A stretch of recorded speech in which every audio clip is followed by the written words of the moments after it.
So Themba Mliswa is calling out Vice President Chiwenga to resign with immediate effect. Vice President Warikunzi warikuda kuti Chivayo asungwe because he failed to give him 6 Rolls Royce plus 250,000 for his wedding. So Themba is calling out Vice President to respond to these allegations. Makuwa arikuti Themba was paid $150,000 to tarnish Vice President's name. Hanzi honeymoon ya Vice President na Mini. It was sponsored by Chivayo. Plus, my shopping trips ex South Africa ese hanzi waipiwa mari na Chivayo. I'm going to get into my tweets anyora akadeleta iye Themba Mliswa. We want my V11 zvekutaura nemuroma. I feel like I think kuti it's far-fetched. Toda kuona matransaction acho ekuti sure denarari vakapiwa mari naChivayo.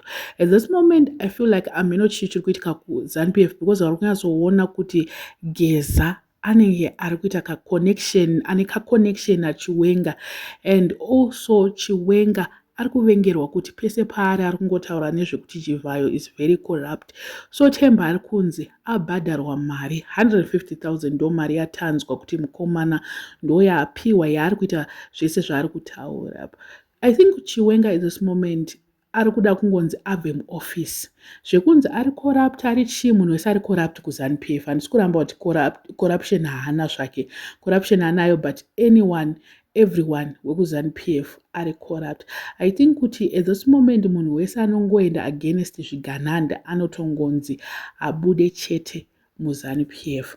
So pari kunzi pama-assets ake futi iye Chiwenga uyu hanzi ari questionable because mari yaanohora nezvinhu zvainazvo hanzi they must investigate zvese izvozvozvo. I feel like Themba anofanira kutanga kuinvestigata Chivayo watiri kuona achipa vanhu motikari, not kuti general hatisatamboona zvinhu zvavo isusu vachizviburitsa panze kuti ndine chakati. Zviri kunzi padivorce pavo pakabuda maproperties akawanda and also mamwe asina kudeclare. Tweet yake yekutanga yange kanzi, from day one I argued that VP's move was steeped in politics and a revenge move rather than in actual fighting corruption. Today I lay out one episode which led to the supposed move to get Chivayo arrested, painted as Chigananda. The origin of this scandal was the alleged failure by Chivayo to fulfill one of many financial promises which he had made to the vice president.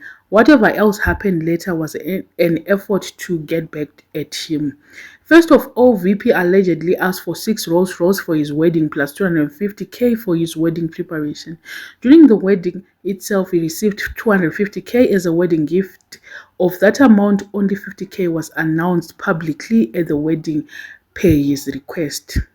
For the honeymoon at the luxurious Four Seasons in Seychelles, the new couple got another 250,000 from the same person.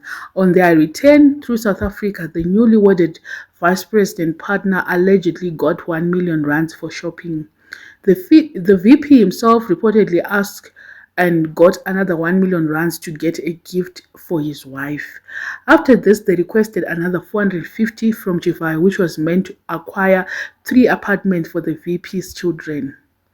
The couple received 300k, leaving a balance of 150k. However, the balance did not come as early as they expected, while on his part, Chivayo felt that the financial appetite and requests were too much. Over 2 months, they received over $1 million, and this created the tension which ultimately led to what had been sold as anti-corruption campaign to arrest Chigananda. While this centers on Chivayo, more info on others is coming. A failure to promptly fulfill a financial promise is what irretrievably broke the relationship and has resulted in the sly move coined as anti-corruption effort to arrest the former ally. All this information that can be proven and stands up to the rigorous test of truth in a court. I've always stated that I don't fight people but argue from a point of facts and principles for the greater national good by saying things as they are. It is against such a scenario that I have been arguing that government should strengthen state institutions that fight corruption instead of saddling us with incessant anti-corruption rhetoric, some of which is a product of private dispute. The onus is on VP to comment on this allegation. Some of us have been fighting corruption for long and have suffered for it. I have nothing personal against VP, but only seek for sincerity when one alleges they are weeding out corruption. Many are angry about the economy and the leadership such that they misread the post to fan their anger, but that doesn't annul the factuality of what I said. Anyone suspected should be investigated by relevant authorities, and this is a campaign to protect anyone. The basic point is that many leaders have themselves been involved in corruption and shouldn't curtail the actual fight against it by hijacking that struggle and turning it into a political weapon. If they are sincere, let them allow state institutions to run independently. I'm Vice President for African Parliamentarians Network Against Corruption and Southern African Parliamentarians Network Against Corruption, and understand how corruption fights. Views are rights, but where facts are, it's a test of how genuine you are against a social vice. To be honest, I feel like Themba Mliswa is very stupid. Information yese ari kuti aiwana kupi. Aipiwa kana chigananda ndiye amupa information yese sewiki now. Ndosaka ari kunzi mukomana abhadharwa 150,000 kuti aburitse information iyi. And kunhu kwaari kufanira kutanga nako ka ndiko kwa wiki now kuti mari yacho yaipa vice president akaiwana kupi. Ngatitangire ikoko. Receiver uyu haana mhosva stereki than the giver, because the giver he should explain kuti mari akuiwana kupi mamillion aipa vice president iwawo, which means kuti wiki now anenge ane mari kudarika munhu wese muno muZimbabwe, because kana vice president achitoita izvozvo kuna wiki now kuda kutopiwawo mahandouts, which means kuti kuna wiki now kune mari hombe. I don't know why vachimutya kutodaro zvekuti wiki now ndiye atori pamusoro pekuti ndiye ari kuita kudzidistributa mari dzacho. Vice president kana vakapromiswa mari yacho vakasapiwa, then panenge pakutoda ivo kuti vapindurirane kuti ndepapi pavakataura zvese izvozvo. Iye anopinda papi Themba? Ngatiunzireka information yacho yaari kupiwa naChivayo yaabhadharirwa 150,000, and the rumor is saying that mukomana mai mhanje ari kupiwa motikari futi. 150 hands is just for part 1 yatinayo. Part 2 as he releases part 2 anenge achingopiwa mari, part 3 anenge achingopiwa mari. Ngaasade kuchinzwa kana ivo vaakuda kuti vice president achibva pachigaro. Kweisusu tinokupinda papi ipapapa.